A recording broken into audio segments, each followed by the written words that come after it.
The Democratic Republic of Congo just told the world it's done selling raw minerals. No more shipping cobalt and copper out the door in trucks bound for Chinese refineries. Process it at home, or don't sell it at all. On paper, this is the most consequential resource decision in Africa this decade. A country holding roughly half the planet's cobalt reserves, finally deciding to keep the value for itself. Here's the problem. This exact move has been tried before. In 2020, Indonesia did almost precisely this with nickel. Banned raw ore exports, forced foreign smelters to build on Indonesian soil, and turned itself into a processing power in under 5 years. It worked. It terrified Beijing. It rewrote a global supply chain. The DRC is copying that playbook almost word for word. And there's a specific structural reason it's very unlikely to end the same way. Not politics, not intentions. Infrastructure that doesn't exist, and a government that may not be able to make anyone follow the rule it just wrote. Start with what the DRC actually controls, because the numbers explain why this ban matters at all. The Democratic Republic of Congo produces roughly 70% of the world's mined cobalt and sits on close to half of known global reserves. Every electric vehicle battery on the planet, every laptop, every smartphone with lithium-ion cells inside it runs through Congolese rock at some point in its supply chain. That's not a regional statistic. That's a choke point the size of a continent.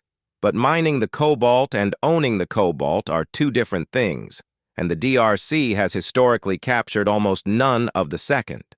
Most of what comes out of Congolese ground leaves as unrefined concentrate, cobalt hydroxide, basic intermediate material, and gets shipped to smelters in China, where it's turned into the battery-grade chemicals that actually command real money. China refines something close to 70% of the world's cobalt while mining almost none of it domestically. The DRC does the dangerous, capital-intensive extraction. China does the profitable part. That asymmetry is what the new export ban is aimed at. Stop shipping raw material. Force refining to happen inside Congolese borders. Capture the value that's been leaking out through Chinese ports for 2 decades. It's the same instinct that drove Indonesia's nickel ban, and Indonesia's version of this story is the reason this looks so promising on paper. Indonesia's 2020 nickel ban is the case study every resource nationalist government points to now. Indonesia sits on vast laterite nickel deposits, historically exported as raw ore to Chinese processors. The same extraction without value capture pattern the DRC is living through with cobalt. Jakarta banned raw nickel ore exports outright. The response was fast and enormous.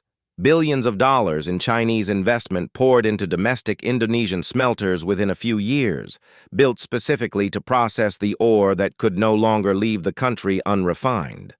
Indonesia went from raw exporter to a genuine processing power for one of the most important battery minerals on Earth. That's the model the DRC is explicitly trying to replicate, and it's not the first African government to try a version of this. Burkina Faso has moved in the same direction, and there's a broader continental mood right now that raw extraction without local refining is a colonial-era arrangement nobody's obligated to keep honoring. But Indonesia's success wasn't just political will. It rested on conditions that had to already exist before the ban could work.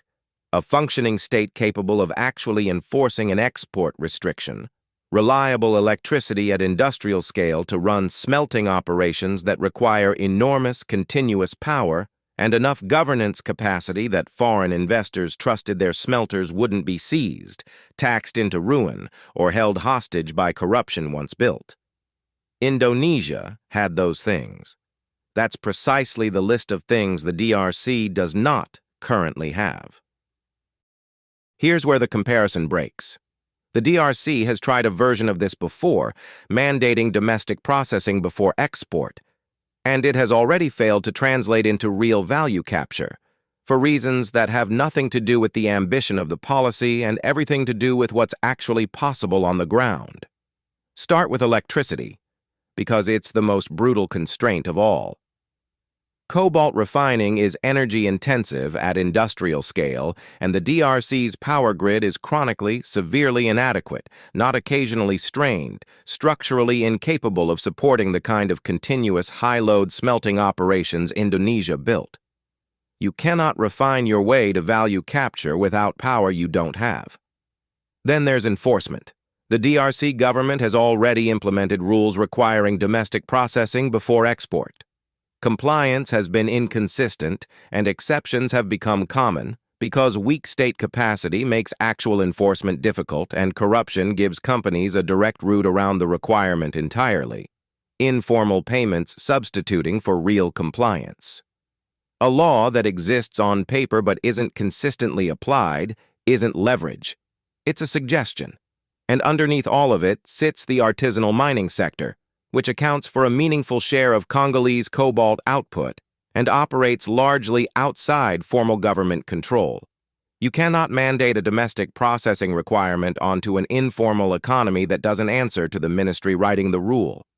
This is the same institutional pattern that's kept Bolivia's staggering lithium reserves at Uyuni almost entirely undeveloped for over a decade, a resource base potentially larger than Chile's, sitting mostly untouched, because Bolivia has insisted on state-led development terms that collapse every partnership before it produces anything.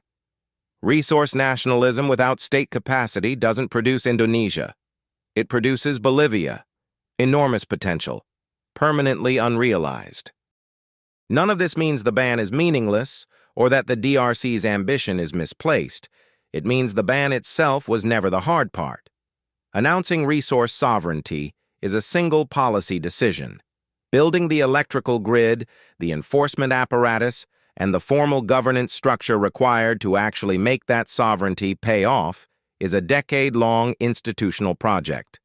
The kind of thing Indonesia had substantially in place before it pulled the trigger, not something it built afterward. The real signal to watch isn't the ban itself. It's whether Chinese refining capital, the same capital that flooded into Indonesian smelters within years of that ban, decides the DRC's electricity grid and governance environment are stable enough to bet billions on building refineries there. If that investment comes, the DRC edges toward the Indonesia outcome. If it doesn't, if Chinese processors simply source cobalt concentrate from elsewhere or route around the restriction through the same informal channels that have undermined every previous DRC processing mandate, this becomes Bolivia. A policy that announced power the country didn't yet have the infrastructure to hold. Cobalt won't stop being critical. But whether the DRC actually captures its value or watches this ban join the last decade of DRC processing mandates that quietly failed to change anything comes down to a grid, not a signature. This is exactly the tension I build out in the elements of power. Why control over deposits matters far less than control over processing, and why resource nationalism only pays off when the state announcing it has already built the institutional capacity to back it up. If this episode raised more questions than it answered, that's the book to go to next. Links in the description.